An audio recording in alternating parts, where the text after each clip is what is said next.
18 तारीख को जिस समय हमारे सनातन धर्म में जो सबसे बड़ा पर्व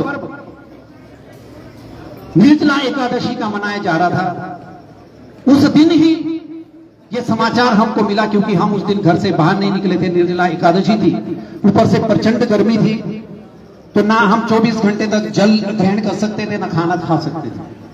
तो बेटे ने कहा कि इस प्रकार से एक गाय को काटा गया, गौ माता के साथ। ये चीजें हमसे बर्दाश्त नहीं हुई।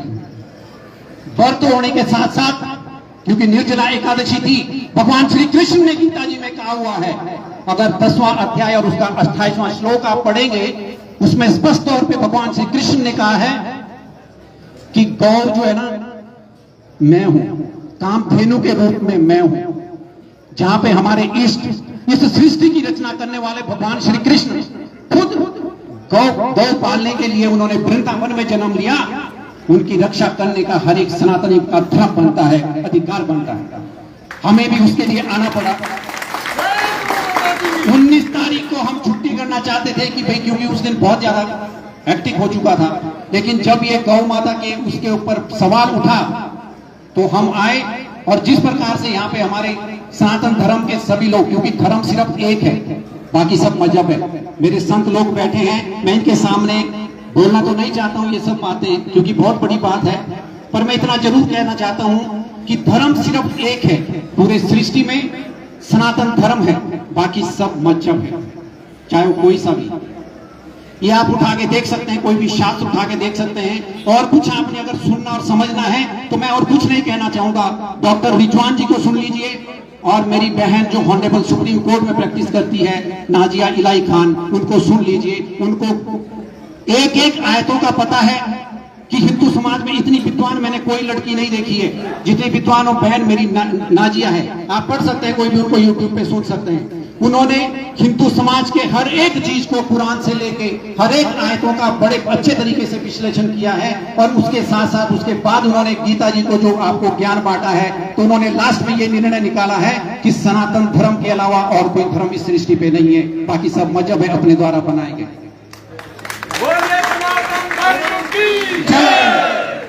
मैं सिर्फ ये बताना चाहता हूं प्रशासन को भी और अपने सभी यहाँ पे रहने वाले मेरे समाज के, किसी भी समाज से संबंध रखने वाले लोगों को भी, आप ये बताइए कि हमें जड़ में जाना चाहिए कि कहां से ये घटनाक्रम शुरू हुआ है, किसने ये कृत्य किया है, हमें उसको देखना चाहिए। सजा अगर होनी चाहिए तो उस व्यक्ति को होना चाहिए जिसने ये भड़काने और समझाने का काम किया। यूपी से आया हुआ एक व्यक्ति यहाँ पे इस प्रकार का कृत्य करता है, और हमारे यहाँ का जो सौहार्दपूर्ण वातावरण जो हिमाचल प्रदेश का और इस नाहन शहर का बिगाड़ने की कोशिश करता है, हमें उसके लिए हर एक समाज के लोगों को खड़ा होना चाहिए। पहली जो बाइट मेरे एक इस्लामिया धर्म के अध्यक्ष की आई थी, पहले दिन हमें बड़ा अच्छा लगा, क्योंकि उन्होंने इस प्रकार से बोला था कि हम भी उसको जूते मारेंगे, उसको यहाँ से भगाएंगे। लेकिन उसके साथ ही क्या होता है, विडंबना देखिए, विडंबना देखिए इस सनातन धर्म के लोगों की।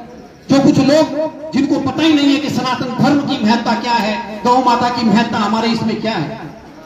गौ माता के शरीर में 33 कोटि देवी देवताओं का वास है। उन लोगों ने, जब प्रशासन ने हम लोगों को भी बुलाया, उससे पहले हमारे साथ वहां पे कुछ लोग ये बैठे हुए थे। प्रशासन की जब शय थोड़ी सी उनको मिली, अगले दिन आप उनकी वाइट देख सकते हैं कि किस प्रकार से उन्होंने उसके बाद भड़काने का काम किया। इसके लिए कौन दोषी है, किसको सजा होनी चाहिए? ये काम हमारा नहीं है, ये काम प्रशासन का है। प्रशासन करेगा, लेकिन हम इतना जरूर बताना चाहते हैं कि सही को सही और गलत को गलत देखना चाहिए प्रशासन को भी।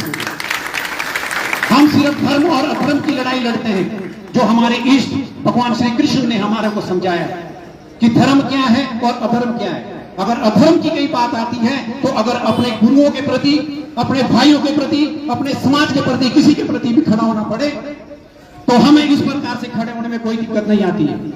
मैं ये कहना चाहता हूँ, जिंदाबाद जिंदाबाद, हिंदू एकता जिंदाबाद,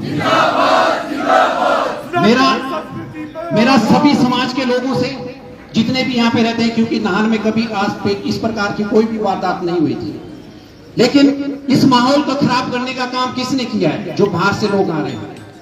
मैं प्रशासन से भी और अपने जितने भी हम यहाँ पे स्थानीय निवासी जो रहते हैं, जिनके अपने यहाँ पे मकान है, दुकान है, सब चीज है, जो किराए पे देते हैं, उन सब लोगों की भी जिम्मेदारी बनती है अपने समाज को बचाने के लिए, अपने यहाँ शहर का माहौल ठीक रखने के लिए। जो बाहर से लोग आते हैं उन लोगों की जांच हो, प्रॉपर तरीके से जांच हो कि क्या उनके पास प्रॉपरली सारे डॉक्यूमेंट्स है। बहुत सारी चीजें ऐसी देखी गई है कि बाहर से आने वाले 5-5, 6-6, 10-10 लोगों के एक ही आधार कार्ड है। मैं आपको एक वाक्य बताता हूँ। 12 जून का मेरा शिमला ट्राइब्यूनल में केस था। जब वापस आ रहा था तो एक सब्जी उसके फ्रूट्स वाले के पास रुका, यंग लड़का था। मैंने उससे फ्रूट्स लिया। जब मैं उससे पूछा कि मैंने कहा बेटा कहाँ से बिलोंग करते हो, तो उसने कहा कि मैं देहरादून से। मैंने कहा देहरादून से कौन सी जगह से हो बेटा? कह जी मैं मुसलमान गली मोहल्ले से हूँ। मैंने बोला यार इस नाम का तो कोई मोहल्ला है ही नहीं। राजपुर रोड से हो, घंटाघर से हो, या कनॉट प्लेस से हो, या टोईवाला से हो, इंदिरा नगर से हो, या राजेंद्र नगर से हो। मैंने कहा देहरादून का मैं चप्पा चप्पा जानता हूँ क्योंकि मैंने लॉ वहीं से की है। उसके बाद उसके पास कोई जवाब नहीं था। मैंने उसको कहा कि अपना आधार कार्ड दिखाइए। जब उसने कहा कि आधार कार्ड तो मेरे पास है नहीं, मैं तो मेरे घर में।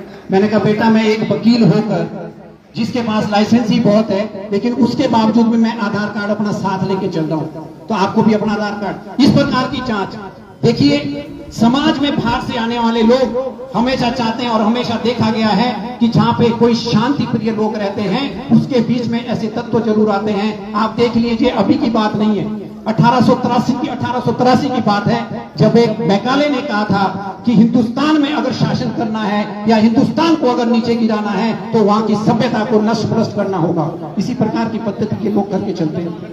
हिमाचल क्या, सिरमौर तो सबसे शांत लोग हैं। सब यहाँ पे रहने वाले लोग बिल्कुल शांत हैं। मेरे गुरुदेव जो हैं उन्होंने मेरे को खुद बोला था कि यहाँ के लोग तो बिल्कुल मुर्दा लोग हैं। किस लिए कहा? कि वो अपने अधिकार तक के लिए लड़ाई नहीं लड़ते। उनका कहने का मतलब ये था, इतने शांति प्रिय लोग हम यहाँ पे रहते हैं। दूसरी बात, जो मेरे भाई ने जो थोड़ी सी बोली थी जिसकी ठेस मेरे को पहुंची, मेरे को भी यहाँ पे मंच पे आना पड़ा क्योंकि मैं हाटी समिति का अध्यक्ष उपाध्यक्ष भी हूँ। उसके नाते मेरे भाई ने जो बाइट दी थी, उन्होंने कहा था कि भाई जितने भी ये पहाड़ से आने वाले या नाहन के बाहर से आने वाले हैं उनको उनकी टांगे तोड़ देंगे। ये सब चीजें